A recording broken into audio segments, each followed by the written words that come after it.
you like a helmet just like this, go over to greengrind.com and shop some of your favorite mini and life-size replica helmets. They have, you can add, of course, the visor, the chin strap, different helmet types as well. On the website, they have NCAA teams, they have all the NFL teams. You can go in there and shop some of your favorite sports football teams and get a helmet replica just like this. So go over there, use my promo code PITSYN at checkout as well, PITSYN, and get yourself a discount at checkout. So go over there and shop now. Hello my viewers, welcome back to the channel. By the video title, you know what this video is about. Today we're discussing, of course, some receivers the Steelers could possibly add. As you guys know, the Steelers traded GP, of course, early in the week. They traded him to the Cowboys. Got a third-round pick for him and some additional stuff in the future as well for him, as well as some swaps and stuff. So they traded him away. And now the receiver room is looking like, of course, they have DK Metcalf. You got Robert Woods, you got Calvin Austin, who played pretty well last year, 548 yards last year, was top 10 in receptions, and yards per catch as well. But you still got to go out there and add another piece. Roman Wilson is still, we haven't seen a lot from him. They have a lot of hope for him, but we still haven't seen a lot from Roman Wilson yet because he only played 3 snaps last year and he was injured. And then you look at everybody else, like Robert Woods, he's a veteran and stuff, but you kind of look at last year's team, it's kind of similar to this year's team. You got one receiver that's bona fide star receiver, and DK Metcalf, who is slightly better than George Pickens. I don't think he's like crazy, like he's like way up here and George Pickens right here. I think they like maybe right here in a sense, because he had some pretty good seasons in his career like that. George Pickens haven't had anything like that yet. DK Metcalf played longer as well, so I might say he's slightly better than George Pickens. Then you have a guy in Robert Woods who's probably slightly, overall his career probably better than Van Jefferson, but slightly better than Van Jefferson was the last season. Van Jefferson was an all right guy here and there like that, but wasn't a top level tier 2 receiver like that. I think Calvin Austin is good too as well. Of course, having him as maybe the 2 guy or third guy on the team will be kind of like where he's going to be at, bouncing back and forward and stuff. If he can kind of expand his route running tree, where you're doing more things to move the sticks around, like a Tyler Lockett type style, then possibly could be a pretty good receiver too. But we have to wait and see if he emerge and be able to evolve into that. But some guys I feel like the Steelers could possibly look into are, of course, like I mentioned last time, Mark Cooper. Mark Cooper is a route technician. He's 30 years old, still has a lot of juice left. I know last year with the Bills, he didn't have the best time there, but with the Browns, he had a good year there like that. He got traded to the Bills, of course, later that season. So like in his second year with the second year with the Browns, right? Well, third year, second or third year with the Browns, something like that. But he got traded there to the Bills.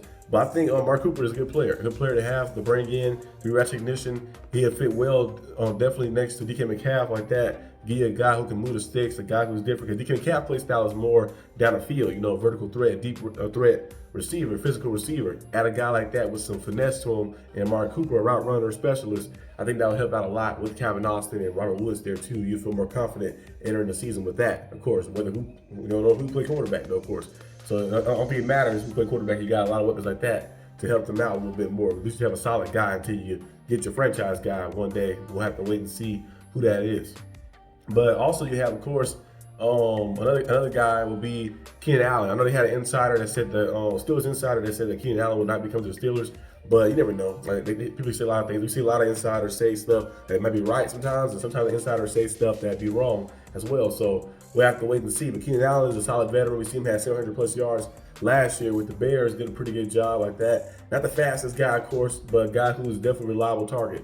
And as your second guy or third guy on your team, he'll definitely do a lot, especially at this stage of his career. Overall, had a good career. Yeah, with 11,000 receiving yards his career.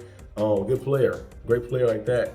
I don't know if he's a Hall of Famer or not. Maybe he might get in probably one day, maybe later down the line and stuff. But he had a good career. So at this stage of his career, he's a little older and stuff. I don't know if the Steelers would be willing to bring him in. I think it'd be better to get Cooper over him to bring in. But hey, I'll take either one. Another guy, of course, is Gabe Davis. Now, Gabe Davis probably fall in the range of doing the same stuff that DK Metcalf kind of do, in a sense, being a deep threat type target. He had some big time years with the Bills. He had a good game against us too before. Remember that game when the Bills blew us out before halftime came? It was up about like 30-0 or something. But that's a regular season game. But Gabe Davis, a big target, had a pretty good season with the Bills. He had like 500 yards through the first 2 years. Then got to 700, and I think 800, 700. Had at least 7 touchdowns in those first, I think, 4 years with the Bills like that, and including that playoff game where he had 4 touchdowns in that AFC divisional game like that too as well. So Gabe Davis has talent. I know last year the Jaguars, he had some injuries, so it kind of slowed him down a little bit. And he had the best year. He had the best year of his career. And the Jaguars released him, so he's a free agent now. But he's 26 years old. He's 6'5", like that, big body receiver, can make plays for you. I think it'll be very interesting. It'll be nice to bring him in and to add him to the roster if the Steelers was to look to bring in somebody else too. So I think he'll be on the list as well. Another guy too that's been on the list for me will be a trade option. Of course, Chris Olave. Chris Olave was a name that's circulating in trade rumors for the past week or so.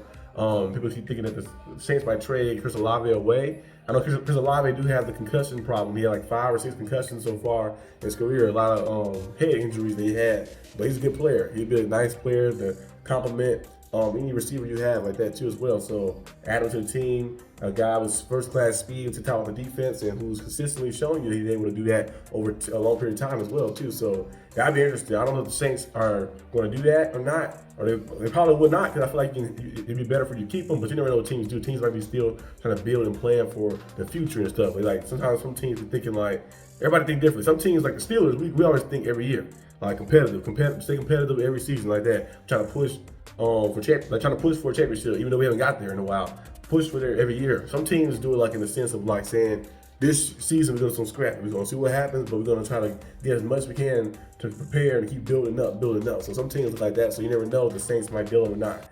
But another team who has a guy who they could possibly deal, probably won't though. I don't think so, but he got a lot of baggage that come with him. And I seen one of this suggestions. I wouldn't suggest it fully. He's a good player, but Tyreek Hill had a lot of baggage coming with him with the outside off the field stuff. I don't know, almost like Antonio Brown and stuff in a sense. Tyreek Hill's a good player. You know, he's a versatile player, elite level receiver as well. So he'd be great to bring in. You know, but I don't think that would be wise for the Steelers. The Steelers got rid of a guy who Jordan Pickens didn't have anything off the field happening, but he had a lot of things on the field that he kept doing, a lot of defiance and different things that was happening. And we had Antonio Brown, of course, who had a lot of things off the field and a lot of different stuff. So I don't think the Steelers would be willing to do that, you know, bring a guy in like Tyreek Hill, trade for him and hope he stays good or something. So we have to wait and see exactly what happens, what the Steelers will do fully and who they bring in and what they try to do to try to scope their team up, or unless they might just roll with the guys they have, because they do have some guys on the team already. And they have high hopes for Roman Wilson. Roman Wilson go out there and emerge to be the player they think he can be, then you don't have to trade for anybody, have to do anything. But we have to wait and see what the Steelers do. But that's all I have for today's video. If you like this video, like, subscribe for more content. Let me know down below what you guys think and who you will bring in if you was the GM. Who the Steelers will bring in. My only thing is I'm still kind of like shaky about is like they traded GP after the draft. I think the Cowboys and them was talking to the Steelers. The Cowboys and the Raiders talking to the Steelers about trading for GP before the draft. They should have did it before the draft so you can have that pick and you can use that pick in the draft to take a receiver in the draft. I know people keep saying they trying to overload and get picks to trade up. But I'm like, I don't know if 3rd round picks are going to help you move up in the 1st round to get somebody else like that. So we have to wait and see what they do. But let me know down below what you guys think. I'll see you guys next time with the channel. Peace out.